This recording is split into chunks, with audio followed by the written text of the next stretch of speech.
Bab At-Tanawubi fil Ilmi. Bab ke-18, kewajipan meneliti kebenaran suatu khabar informasi dalam mempelajari ilmu agama.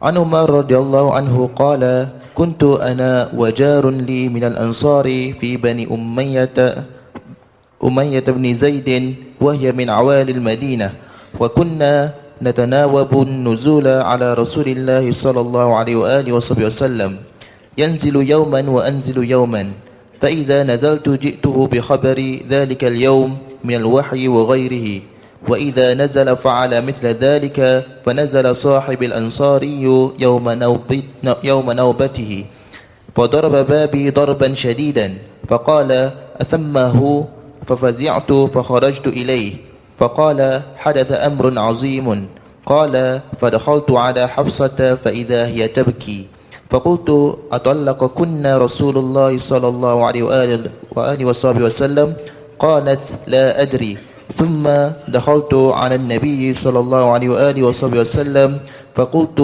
وأنا قائم أطلقت نساءك قال لا فقلت الله أكبر. Diriwayatkan dari Umar radhiyallahu anhu, aku dan tetanggaku orang Ansar dari Bani Umayyah bin Zaid yang pernah tinggal di awali Madinah pernah mengunjungi Nabi Muhammad sallallahu alaihi wasallam secara bergantian. Pada suatu hari ia menemui Nabi sallallahu alaihi wasallam dan aku menemui Nabi sallallahu alaihi wasallam pada hari lainnya. Ketika aku pergi, ku bawa berita tentang hari yang berkenaan dengan wahyu ilahi dan banyak hal lainnya. Dan ketika ia pergi, yang ia bawa sama dengan yang ku bawa. Suatu ketika sahabat Ansarku dalam perjalanan pulang sekembalinya menemui Nabi Muhammad sallallahu alaihi wasallam dengan kerasnya mengetuk pintu rumahku dan bertanya apakah aku ada di rumah. Dengan terkejut aku menemuinya, ia berkata, "Hari ini ada kejadian besar." Aku menemui Hafsah dan kulihat ia sedang menangis. Aku bertanya kepadanya, "Apakah Rasulullah sallallahu alaihi wasallam menceraikanmu?" Ia menjawab, "Aku tidak tahu." Kemudian aku masuk menemui Nabi sallallahu alaihi wasallam dan bertanya kepadanya sambil berdiri, "Apakah engkau menceraikan isteri-isterimu?" Nabi Muhammad sallallahu alaihi wasallam menyangkal berita itu. Mendengar hal itu aku berkata, "Allahu Akbar." Aywa, bab berkenaan dengan tukar shift, tukar tugasan, tukar masa untuk hadir dalam majlis ilmu bersama dengan Rasulullah. Antara Sayyidina Umar bin Khattab dengan salah seorang sahabat Ansar bernama Utban ibn Malik. Utban ibn Malik ini adalah seseorang yang dipersaudarakan oleh Rasulullah dengan Sayyidina Umar ibn Khattab. Kita tahu dalam awal hijrah Nabi ke kota Madinah, Nabi mempersaudarakan antara muhajirin dan juga kaum Al-Ansar. Dan persaudaraan itu adalah persaudaraan yang istimewa, terkhusus, satu demi satu dipersaudarakan oleh baginda Rasulullah. Di antaranya adalah Sayyidina Umar dipersaudarakan dengan sahabat bernama Utban ibn Malik Al-Ansari. Maka persaudaraan yang erat ini adalah untuk saling tolong menolong, bantu membantu satu dengan yang lain. Di dalam hal ini yang terjadi antara Sayyidina Umar dan saudaranya adalah bergilir, datang majlis Rasulullah, yang lain kerja. Kalau esok yang kerja semalam datang hadir, yang yang hadir ilmu semalam pergi kerja, tukar macam tu. Supaya apa? Tidak terlepas peluang untuk hadir majlis ilmu bersama dengan Nabi Muhammad SAW. Sehingga kerjanya tidak mengganggu mereka untuk mencari ilmu. Mereka cari nafkah juga, itu sahabat, punya keluarga juga, punya istri, punya anak, punya cucu, wajib bagi nafkah juga, tapi tak ada dalam perasaan mereka kerja menghalang untuk pergi cari ilmu. Kerja ini kan juga jihad juga. Tak apalah, kita cukup dengan jihad untuk bagi nafkah kepada ahli keluarga, ilmu kemudian saja. Berapa banyak orang yang mencari-cari alasan karena urusan kerja letih tidak dapat hadir majelis ilmu. Yang lebih afdal daripada kita pun punya kerja juga, as-sahabah, tapi tak menghalang kerja mereka untuk mencari nafkah, tetap untuk menghadiri majelis ilmu. Bahkan kalau kita tengok dalam Al-Quranul Karim, Allah menegur kepada golongan yang ketika itu meninggalkan Rasulullah sallallahu alaihi wasallam untuk menghabiskan masa bekerja, sehingga tidak ada yang datang ataupun sedikit sekali yang datang kepada Rasulullah untuk mengambil ilmu. Maka ditegur oleh Allah Subhanahu wa taala, "Falawla nafara min kulli firqatin." Tidakkah sepatutnya ada segolongan daripada setiap kumpulan untuk tidak pergi mencari nafkah semua, ditinggalkan segolongan liyatafaqahu, untuk belajar kepada Rasulullah sallallahu alaihi wasallam. Waktu itu sahabat yang awalnya banyak bekerja, dan memang pun mereka wajib bekerja untuk mencari nafkah, tapi oleh karena terlalu ramai yang bekerja sehingga meninggalkan Rasulullah sallallahu alaihi wasallam tanpa ada yang dekat dan rapat dengan beliau, maka Allah menegur kepada semua, jangan pergi semua. Yang pergi-pergi letakkan segolongan untuk dengar, liyatafaqahu, untuk belajar dalam agama yang diturunkan oleh Allah kepada Nabi Muhammad sallallahu alaihi wasallam. Kalau kamu pergi semua, masa berlalu, ajal tiba, maka kamu tak akan mendapatkan ilmu yang itu merupakan amanah dari Allah Subhanahu wa taala. Maka teguran daripada Allah Subhanahu wa taala ketika itu berterusan hingga hari ini, artinya tanggung jawab kepada ahli keluarga untuk memberikan nafkah bukan menjadi penghalang untuk dia mencari ilmu. Lebih-lebih lagi bila mana ilmu berkaitan dengan masalah yang basic, masalah salat, masalah puasa, masalah zakat. Berapa ramai daripada umat Islam yang wajib keluarkan zakat tak tahu kalau dirinya wajib keluarkan zakat. Oh, saya tak tahu. Kalau hidup di tengah-tengah hutan tak ada ulama di situ, mungkin wajar dia tak tahu. Tapi kalau hidup di tengah bandar yang ramai tempat untuk dia mengambil sumber ilmu, mengatakan tidak tahu, ketidaktahuan itu adalah bukan merupakan satu keuzuran. Maka dalam hal ini Allah menegur kepada segolongan yang meninggalkan Rasulullah, sediakan segolongan untuk duduk bersama dengan Rasulullah. Kemudian termasuk Sayyidina Umar bin Khattab sendiri yang mempraktekkan, hari ini aku pergi kerja, engkau duduk, nanti hasilnya bagi dua. Hari esok Sayyidina Umar hadir, yang Uthman pergi cari kerja. Wahakadha, tolong menolong satu dengan yang lain. Apa yang didapat oleh Sayyidina Umar hari ini daripada ilmu disampaikan kepada Uthman. Esok yang Uthman datang hadir majelis ilmu disampaikan kepada Sayyidina Umar yang tidak hadir, dan terus, sehingga tak seorang pun yang miss daripada untuk mendapatkan fadilah ilmu bersama dengan Nabi Muhammad SAW. Ini yang dikatakan tadi semangat nak cari ilmu. Sebahagian daripada orang bila mana hadir ataupun mendapatkan ilmu ataupun terlepas peluang daripada ilmu, dia biasa saja. Tapi bagi mereka para sahabat menyesali bila mana terlepas peluang daripada ilmu atau majelis ilmu bersama dengan Nabi Muhammad SAW. Iran, dalam hal ini Sayyidina Umar, dan kita dalam hadis yang lalu, saya ingat dalam 2-3 kelas yang lalu, diperbahaskan berkenaan dengan keutamaan, kemuliaan Sayyidina Umar bin Khattab yang melalui mimpi Rasulullah, itu kan yang kita bahaskan tentang Nabi mimpi minum susu, lalu kemudian sisa susu itu diberikan kepada siapa? Kepada Sayyidina Umar. Lalu ditanya, apakah takwil mimpi itu wahai Rasulullah? Nabi takwilkan dengan ilmu, yang mana menunjukkan bahwasanya Sayyidina Umar adalah termasuk orang yang berilmu dan juga ilmunya adalah menjadi hujjah daripada kesaksian Nabi Muhammad SAW dalam mimpi yang disebutkan sendiri oleh Rasulullah.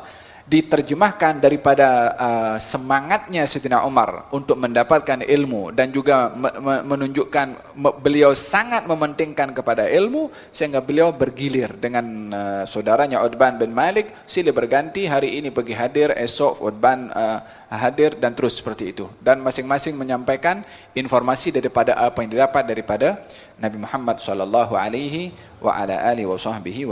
Lalu katanya, satu hari, kata Sayyidina Umar bin Khattab,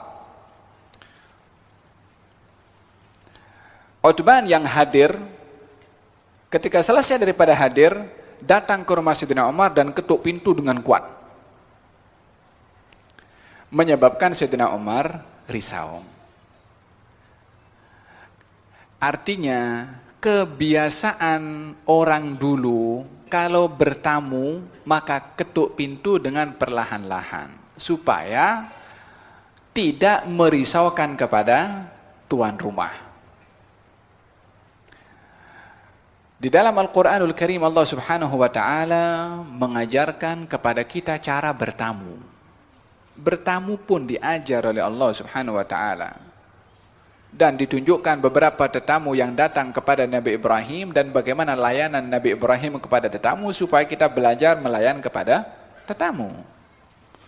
Di antaranya, la tadkhulu buyutan ghaira buyutikum, jangan kamu masuk selain daripada rumah kamu, hatta sehingga tastanisu, kamu minta izin, wa tusallimu, dan mengucapkan salam ala ahliha, kepada tuan rumah itu. Jangan kamu masuk rumah orang kecuali dua perkara yang kamu lakukan. Al-isti'nas, al-isti'dan, minta izin, dan juga salam.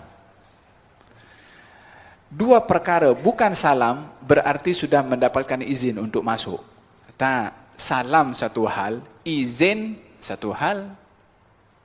Zaman kita sekarang tak, kalau ada ketuk Assalamualaikum, didapati pintu terbuka, dia mengizinkan dirinya sendiri masuk dalam situ. Tuan rumah belum jawab, baru buka pintu, dia dah langkahkan kakinya untuk masuk.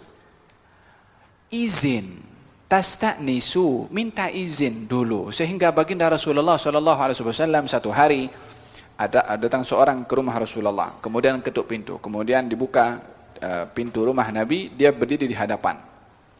Kata baginda Rasulullah, imma hakadha wa imma hakadha. Yani, kamu kalau nak datang rumah orang, jangan berdiri di hadapan pintu. Yang kalau orang buka, tuan rumah buka pintu, kita nampak. Mungkin di sana ada orang rumahnya belum pakai tudung, mungkin keadaan rumah itu berserakan, belum rapi lagi, yang kalau dinampak oleh tetamu dia malu. Imma hakadha, kamu berdiri menghadap sana. Atau berdiri sini menghadap sana. Tapi jangan menghadap kepada pintu. Kemudian tanya, boleh saya masuk? A'adkhul? Kata baginda. Kemudian tanya, boleh saya masuk? Ini istiqnas tadi, minta izin. Kalau satu hari ada orang datang ke rumah Nabi SAW, ketuk pintu. Ditanya oleh Rasulullah, siapa? Ana. Saya. Kata Nabi, ana. Yani saya. Tunjuk Nabi itu tak suka. Saya itu siapa? Sebut namanya. Jangan sebut saya. Semua orang pun datang rumah orang, kalau sebut saya, siapa saja boleh jadi saya. Tapi sebut nama. Kemudian seorang datang ke rumah Nabi, kemudian tak dapat jawaban daripada salam, ataupun tak salam pun juga, dia tengok daripada lubang kunci rumah Nabi. Kata baginda Rasulullah ketika diberitahukan, kalau aku tahu, sebentar tadi aku menjahit, kalau aku tahu aku tusuk mata kamu dengan jarum ini. Apa sebab? Bukan perkara biasa orang bertamu masuk rumah orang macam tu. Yang kita ramai sekali, lil asaf syadid, orang kurang mengambil berat tentang adab bertamu, tentang melihat keadaan di rumah tuan rumah yang kita datang ke rumahnya. Mungkin keadaan, dan sudah menjadi satu perkara yang biasa, yang tak pakai tudung macam biasa, tak ada hal, tuan rumahnya tak marah, yang bertamu pun macam biasa saja. Ini hukum. Kenapa? Kalau bukan kita yang buat, yang praktis, nak tunggu siapa yang buat? Takkan ini semua hukum hanya untuk sahabat sahaja? Fahimtum? Kata baginda, ini menyentuh marwah, menyentuh kehormatan dalam rumah. Dia bukan perkara yang biasa. Kalau tidak, kenapa Nabi sampai mengancam sedemikian? Di zaman kita sekarang, kalau orang ketuk rumah orang, kemudian tak ada jawaban, kalau rumah itu kacanya gelap, dia tengok macam ni. Atau dia tengok daripada pintu belakang. Adab di dalam bertamu itu diatur dalam agama karena pentingnya untuk menjaga kehormatan rumah tangga orang lain. Dan ini perkara yang perlu untuk diperhatikan di dalam adab bertamu. Gal Sayyidina Umar bin Khattab radhiyallahu anhu satu hari didatangi oleh Abu Sa'id Al-Khudri. Ketuk, Assalamualaikum, tak dijawab. sampai 3 kali tak dijawab. Maka Abu Sa'id dia pergi. Kata Sayyidina Umar bin Khattab keluar daripada rumahnya, kenapa kamu pergi? Waktu itu menjadi khalifah. Kenapa kamu pergi?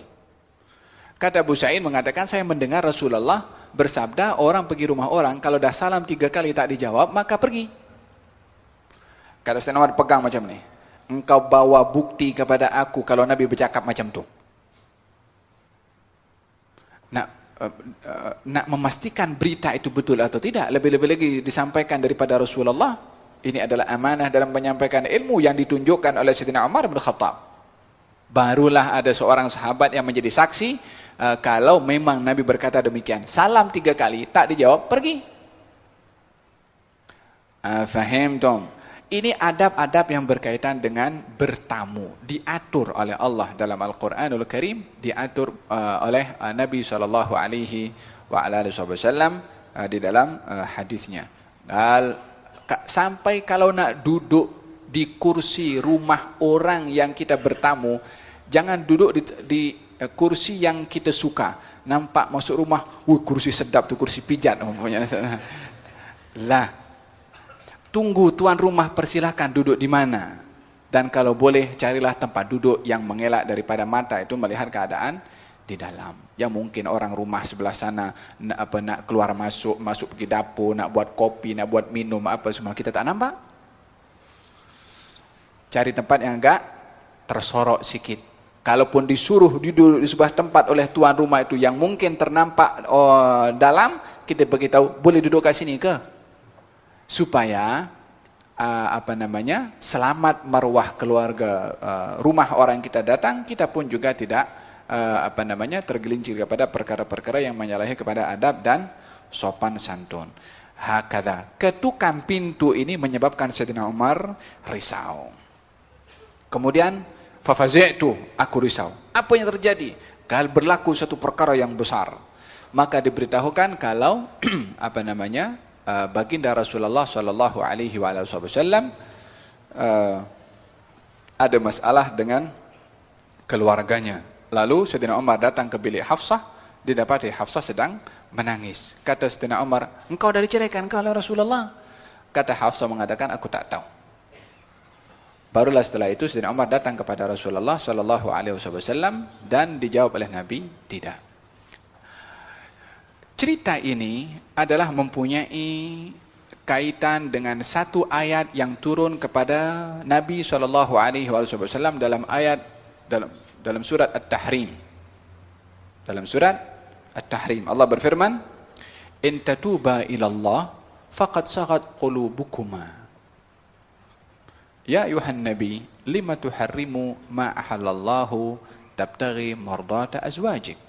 Wahai seorang Nabi, kenapa kamu mengharamkan sesuatu yang dihalal? Kenapa kamu mencegah diri kamu daripada memakan makanan yang dihalalkan oleh Allah kepada engkau, hanya untuk mencari kepuasan istri kamu?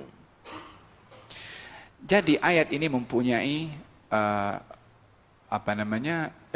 kemudian dalam ayat itu disebutkan in tatuba ilallah. Kalau kamu berdua, wahai dua istri Nabi, bertaubat kepada Allah, maka sungguh hati kamu berdua sudah mahu mendengar kebenaran dan menginsafi. Ayat dalam surat ini mempunyai sebab nuzul, sebab turunnya. Berlaku permasalahan dalam kehidupan rumah tangga Rasulullah. Antara Rasulullah dengan Siti Hafsah dan Rasulullah dengan Siti Aisyah. Perlu kita memahami sebelum saya teruskan apa yang ingin saya sampaikan, bahwasanya bila mana seseorang itu membaca tentang kehidupan rumah tangga Rasulullah yang terdapat dalam kehidupan rumah tangga Nabi itu, suka dan juga duka, masalah pun juga senang ada juga dalam kehidupan rumah tangga, pasang surut hubungan itu perkara yang wajar karena terjadi juga di rumah Rasulullah. Tetapi berbeza permasalahan terjadi pada rumah tangga Rasulullah dengan permasalahan yang terjadi dalam rumah tangga kita. Apa bezanya?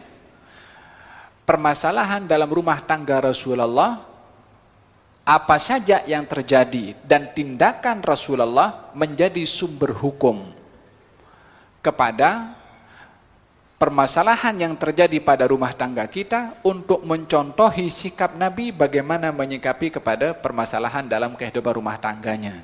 Jadi jangan melihat Nabi ada masalah, tetapi tidak dilihat daripada itu sahaja, tapi lihat bagaimana Nabi menghadapi masalah. Itu yang lebih penting berbandingkan kita nak tengok tentang zahir permasalahan dalam kehidupan rumah tangga Rasulullah. Kehidupan rumah tangga Rasulullah yang diceritakan oleh Allah dalam Al-Quran, yang ada permasalahan antara Nabi dengan Siti Hafsah dan dengan Siti Aisyah, sampai Nabi melafadzkan sumpah dengan al-ila. Apakah al-ila? Orang bersumpah untuk tidak menghampiri kepada istrinya selama 1 bulan. Oleh karena perbuatan daripada Siti Aisyah dan juga Siti Hafsah, maka Nabi bersumpah untuk tidak menghampiri kepada mereka berdua selama 1 bulan. Falhasil permasalahan itu menyebabkan Allah menegur kepada mereka berdua, kepada Siti Hafsah dan juga kepada Siti Aisyah radhiyallahu anhuma wa an azwaji nabiyina Muhammad sallallahu alaihi wa ala alihi wasallam. Falhasil ketika didapati kalau Rasulullah ada masalah, maka ini sahabat Uthman bin Malik datang kepada Sayyidina Umar. Time giliran nak hadir majlis taklim di tempat Rasulullah, mendengarkan Rasulullah ada masalah, dia pun beritahu kepada Sayyidina Umar. Pasal apa dia beritahu kepada Sayyidina Umar? Pasal yang terlibat adalah anak Sayyidina Umar bin Khattab. Maka Sayyidina Umar pada waktu itu terus bangkit dan risau, datang kepada Hafsah. Apa yang terjadi? Adakah kamu diceraikan oleh Rasulullah? Kata Hafsah mengatakan, saya tak tahu. Wahai putriku, kamu jangan melawan kepada Rasulullah. Wahai putriku, kamu jangan menuntut banyak-banyak daripada Rasulullah. Waktu itu ada masalah juga berkaitan dengan masalah harta juga. Wahai putriku, kamu jangan jealous, jangan cemburu dengan orang yang lebih disayang oleh Rasulullah. Yang dimaksudkan adalah Siti Aisyah, yang semua sahabat tahu kalau Nabi sayang kepada Siti Aisyah lebih daripada yang lain. Sehingga Sayyidina Umar sebagai orang tua, tengok bijak orang tua kan. Dia bukan nak membela kepada anaknya untuk bersaing dengan yang lain. Tapi jangan kamu cemburu kalau Rasulullah sayangkan kepada Sayyidah Aisyah, sampai digambarkan sebagai kalau orang yang lebih cantik daripada engkau, sampai dikatakan demikian oleh Sayyidina Umar bin Khattab memuji kepada Siti Aisyah. Biasanya orang kan tak ada orang yang akan puji orang lain lebih daripada anaknya sendiri. Walaupun macam mana, mesti anaknya terbaik. Wajar, semua orang pun akan itu tanda-tanda sayang. Orang kata syair mengatakan, wa ainur ridha an kulli aibin kalilatun wa ainus sukhti tubdil masawiya. Pandangan suka itu akan menutup keburukan daripada orang yang dia suka. Dia tak tengok perkara buruk. Pasal apa? Dah suka sangat. Pandangan benci tak nampak kecuali perkara yang buruk, walaupun baik. Maka Sayyidina Umar pun menasihati kepada putrinya, kamu jangan tuntut lebih nafkah daripada Rasulullah. Kamu tahu sendiri keadaan Rasulullah. Bukan dicucuk lagi. Zaman kita sekarang zaman materialistik. Kemudian kamu jangan cemburu. Kemudian kamu jangan lawan. Waktu itu ada sedikit permasalahan antara Sayyidina Umar dengan istrinya. Permasalahan Sayyidina Umar dengan istrinya menyebabkan Sayyidina Umar, ini pun dalam hadits Bukhari juga, dalam bab nikah nanti akan diceritakan juga. Sayyidina Umar ada masalah dengan istrinya sampai istrinya ini melawan, membantah. Tidak biasanya perempuan Quraisy itu membantah kepada suaminya. Tak biasanya. Kata Sayyidina Umar bin Khattab mengatakan, nahnu qaumun, kami ini satu bangsa, naglibu 'alan nisa, yang dapat mengontrol kepada perempuan. Yakni ketika di Mekah. Ketika berhijrah, didapati di Madinah kaumun taghlibuhum nisa. Satu kaum yang dikalahkan, dikontrol oleh perempuan. Ketika kami berhijrah, perempuan-perempuan kami belajar dengan perempuan-perempuan yang mengalahkan laki-laki ini. Di sini tak ada lah. Ini kata-kata Sayyidina Umar ibn Khattab. Ketika kami berhijrah, perempuan-perempuan kami ini terpengaruh kepada perempuan-perempuan Ansar yang memang mengalahkan kepada laki-laki. Yakni al-qarar fil wizarah dakhiliyah, orang kata. Keputusan ada pada menteri dalam negeri di belakang situ. Walaupun tidak nampak. Maka perempuan-perempuan Madinah terpengaruh dengan perangai perempuan-perempuan Mekah terpengaruh dengan perempuan-perempuan Madinah yang awalnya tak berani melawan, kali ini sudah mulai berani. Itu yang menyebabkan Sayyidina Umar heran. Masa dibantah Sayyidina Umar, masa dibantah oleh istrinya, dia angkat suara. Sayyidina Umar, kenapa kamu lawan kepada aku? Kata istrinya mengatakan, bukan aku seorang aja yang lawan, istri-istri Nabi pun lawan kepada Nabi SAW. Maksudnya istri Nabi pun jawab ketika Nabi tegur kepada mereka. Marah lagi, marah kali yang kedua Sayyidina Umar bin Khattab karena diberitahukan istri-istri Nabi pun juga, kata istri Sayyidina Umar, istri-istri Nabi pun juga menjawab bila mana Rasulullah bercakap, dan juga menjawablah kepada apa kalau berlaku perselisihan antara mereka dengan baginda Rasulullah sallallahu alaihi wasallam. Maka Sayyidina Umar waktu itu ketika mendapat tahu kalau istri-istri baginda Rasulullah juga melawan ataupun menjawab apa yang diperkatakan oleh Rasulullah, Sayyidina Umar pun akhirnya datang kepada istrinya. Setelah melihat istrinya itu dalam keadaan menangis, kata Sayyidina Umar bin Khattab, kamu diceraikan? Kata istri mengatakan, aku tak tahu. Maka Sayyidina Umar datang ke rumah Rasulullah. Datang ke rumah Rasulullah, kemudian ada seorang penjaga pintu rumah Nabi. Kata Sayyidina Umar, mohon maklumkan kepada Rasulullah, Umar minta izin untuk jumpa. Budak itu masuk, beritahu kepada Rasulullah, Nabi diam. Budak itu balik, aku sebut nama engkau, Rasulullah diam. Makin gelisah Sayyidina Umar. Dia duduk di masjid. Kata Sayyidina Umar, ini yang cerita Sayyidina Umar sendiri. Aku macam tak kena, ada satu yang mengganjal dalam perasaan aku ini. Apa jadi? Lama sikit dia pergi jumpa lagi dengan budak itu. Coba beritahu sekali lagi, Umar minta izin nak jumpa. Kali yang kedua, budak itu balik lagi, aku sebut nama engkau, Rasulullah diam, tak komen apa-apa. Maknanya nak dikata izin tidak, nak dikata kamu tidak pun tak tahu juga pasal Nabi diam. Maka ditunggu balik oleh Sayyidina Umar. Semakin risau Sayyidina Umar bin Khattab. Kali yang ketiga, bagi tahu Umar minta izin, tidak putus asa. Orang kalau sayang kepada orang lain, kalau nampak orang disayang tunjuk muka lain macam sikit, tak merajuk. Lebih-lebih lagi orang dikasihi itu adalah orang yang sentiasa mendatangkan manfaat. Jangan karena kalaupun ada satu silap daripada orang yang kita sayang, jangan satu silap ini kita lupakan semua ihsan. Jangan karena nyamuk kita bakar kelambu. 3 kali Sayyidina Umar minta. Kata budak itu mengatakan, aku sebut nama engkau, Nabi diam.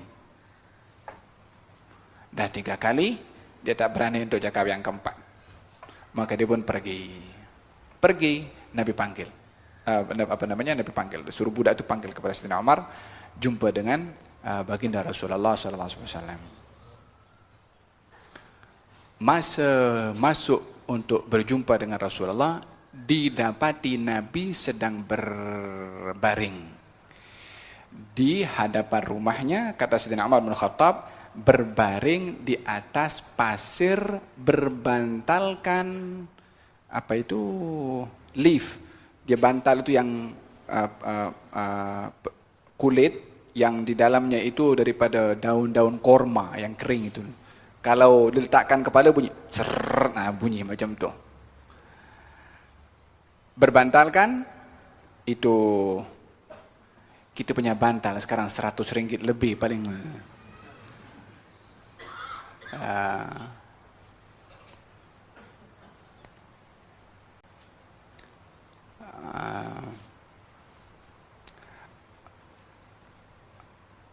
Kata Sayyidina Umar bin Khattab, aku melihat bekas pada badan Nabi SAW. Dia baring di atas di atas pasir. So masa baring itu, dia nampak kalau kita tidur di atas kerikil itu pasir kan ada macam merah-merah pada badan itu. Kata Sayyidina Umar bin Khattab, aku nampak bekas daripada badan Nabi, daripada kesan beliau berbaring di atas pasir tersebut. Hanya berbantalkan dengan leaf tadi. Kenapa digambarkan oleh Sayyidina Umar? Yang Sayyidina Umar pun pada akhirnya tak dapat mengawal dia punya perasaan tengok Nabi tidur di atas pembaringan, tak ada karpet pun, tak ada tikar pun. Bertikarkan pasir, kata Sayyidina Umar bin Khattab. Kita punya permadani di rumah berapa harganya? Tapi dalam hal-hal kebaikan, dalam hal-hal masalah yang keduniaan, orang pada bersaing. Dalam kebaikan, orang ada sedikit kedekut sikit. Kata Sayyidina Umar bin Khattab mengatakan, ya Rasulullah, engkau tidur di tempat sini, engkau adalah hamba Allah yang termulia. Itu Rum dan juga Kisra, mereka tak sembah kepada Allah Subhanahu wa taala, tapi mereka duduk di tempat-tempat yang selesa. Nabi yang baring waktu itu terus bangkit duduk, menegur kepada Sayyidina Umar, adakah dalam masalah keduniaan pun juga engkau nak berkira? Yakni adakah engkau masih melihat masalah keduniaan saja untuk menjadi satu tempat keselesaan kepada engkau? Yakni Nabi walaupun tidur demikian, niat Sayyidina Umar betul, nakkan Nabi itu selesa, tapi Nabi ingin membuka minda Sayyidina Umar dan umat Islam untuk tidak hanya terpaku kepada masalah kebendaan dan material. Nabi bukan tidak tahu maksud Sayyidina Umar bin Khattab yang tunjuk kasihan kepada baginda Rasulullah. Nabi faham itu, tapi ingin membuka minda kita supaya tidak menjadi kiblat dalam kehidupan ini adalah masalah keduniaan. Gal afi hadza, adakah dalam masalah ini engkau nak pertikaikan wahai Umar? Dalam masalah aku tidur di tempat pasir ini yang zahirnya nampak tak selesa, engkau sehingga nak carikan untuk benda untuk aku yang untuk selesa, hanya kebendaan engkau yang akan diperhatikan? Hakadha, supaya kita tahu bahwasanya kenikmatan yang ada di dunia ini hanya sementara sahaja, supaya tidak menjadikan matlamat dalam hidup di dunia, nak selesa di dunia saja. Kata baginda Rasulullah, ini untuk mereka di dunia, untuk kita di akhirat nanti. Wahakala. Sayyidina Umar bin Khattab mengatakan, ya Rasulullah, setelah diberitahukan apa yang terjadi, kata Sayyidina Umar, ya Rasulullah, perempuan-perempuan kita ini, yakni perempuan-perempuan Quraisy, perempuan-perempuan Mekah, banyak terpengaruh dengan perempuan-perempuan Ansar. Kita boleh kontrol perempuan-perempuan kita, tapi orang Ansar dikontrol oleh perempuan-perempuan mereka. Jadi perempuan-perempuan kita ni belajar kepada perempuan-perempuan Ansar sehingga boleh lawan kepada kita. Nabi tersenyum, Sayyidina Umar mengatakan demikian. Gal fatabassama Rasulullah. Yakni Nabi tersenyum, seronok Sayyidina Umar. Memanglah Sayyidina Umar nak hibur kepada Rasulullah sallallahu alaihi wasallam. Ada sikap Sayyidina Umar bin Khattab yang istimewa, tak boleh tengok Nabi susah hati.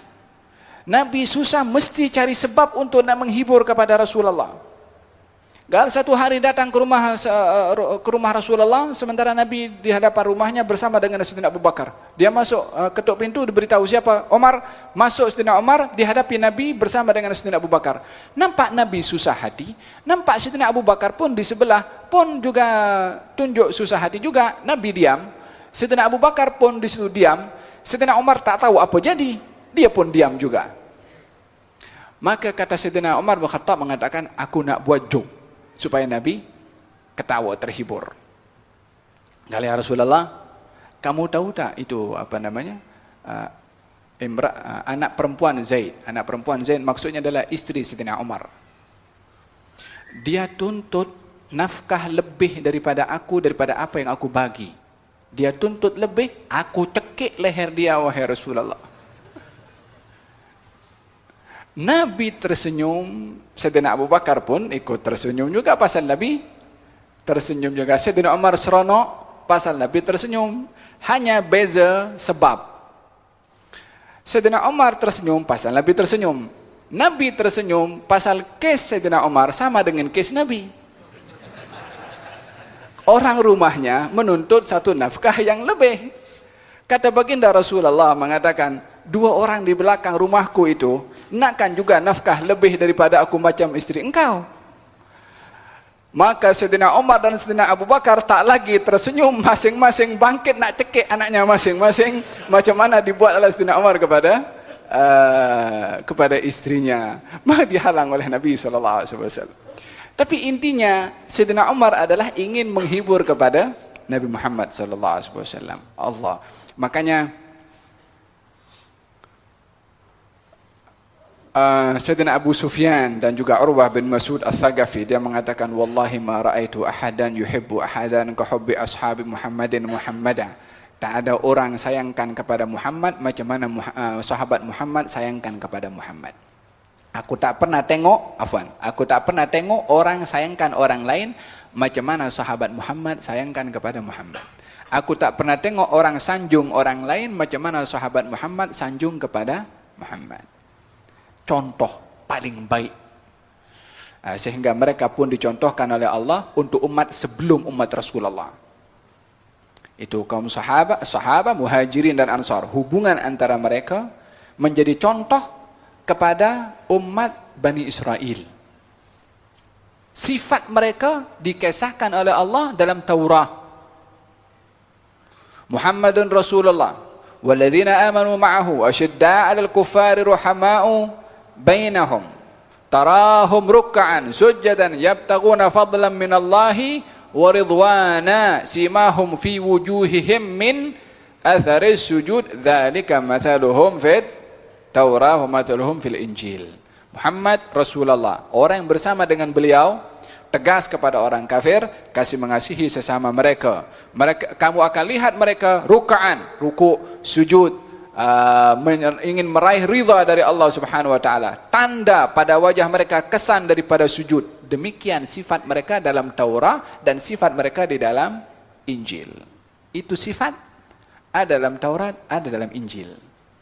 Di zaman kita sekarang ada golongan yang ingin bercakap tentang sifat orang yang Allah puji dalam Taurat dan Injil. Ini diceritakan tentang keburukan sahabat Nabi Muhammad SAW.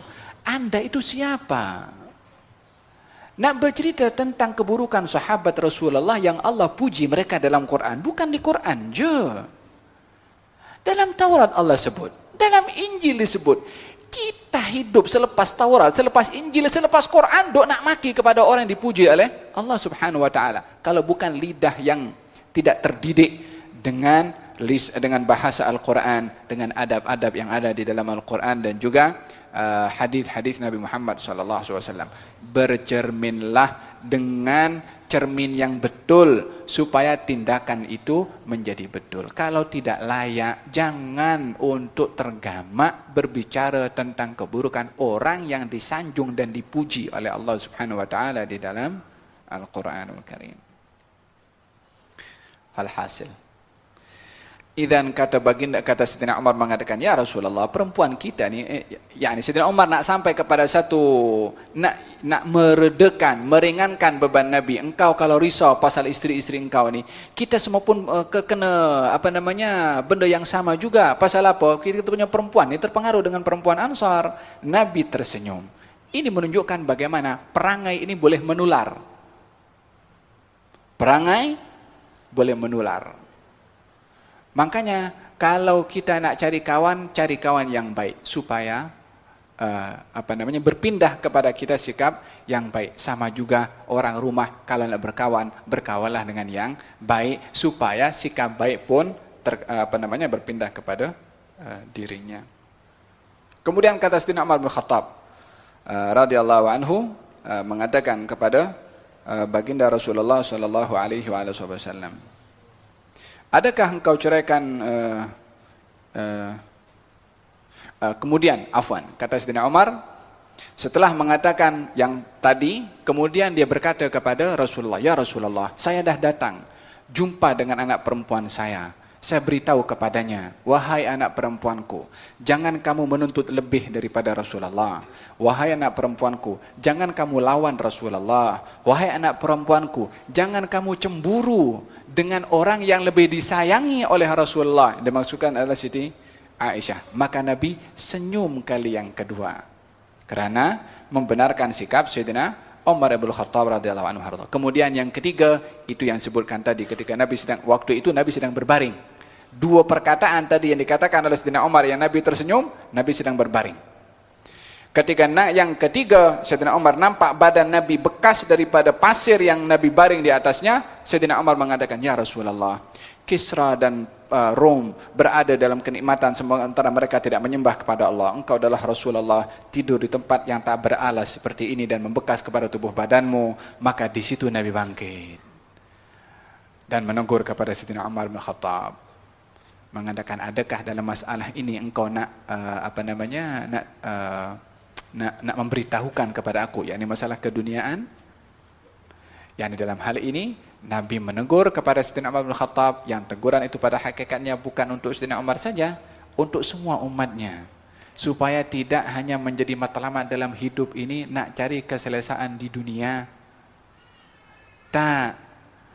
Hasan al-Basri mengatakan, ketika rumah Nabi itu akan dihancurkan untuk perluasan Masjid An-Nabawi di zaman Sayyidina Umar, saya ingat waktu itu, maka dijadikan hari itu hari terakhir untuk orang melihat bagaimana bentuk rekabina rumah Nabi SAW.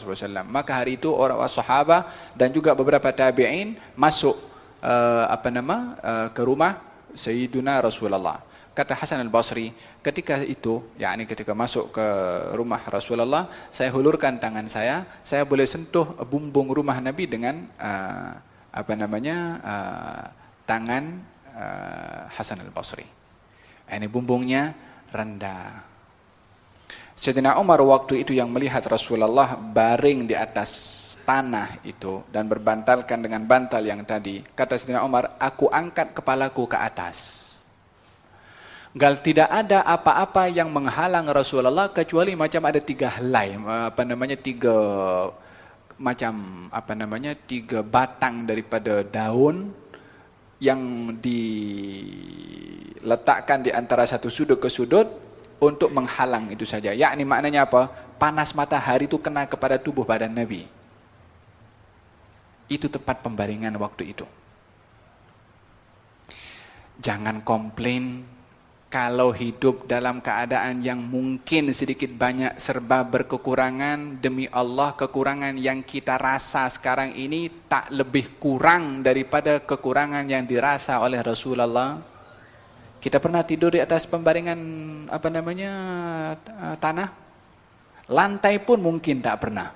Kadapun lantai sudah bersih. Lantai pun lantai yang sedap. Itu pun kalau nak baring di lantai nak cari sejuk. Ya kan?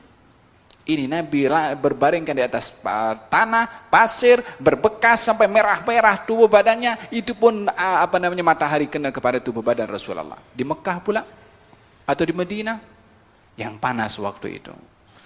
Fahimtum? Ridha dengan apa yang sudah diberikan oleh Allah Subhanahu wa taala. Allah panjang saja kapannya.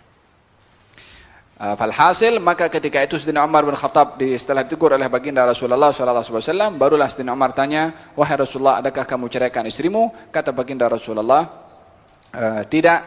Maka Sayyidina Umar mengatakan Allahu Akbar, yakni bergembira disebabkan oleh kerana anak perempuannya tidak diceraikan oleh baginda Rasulullah SAW.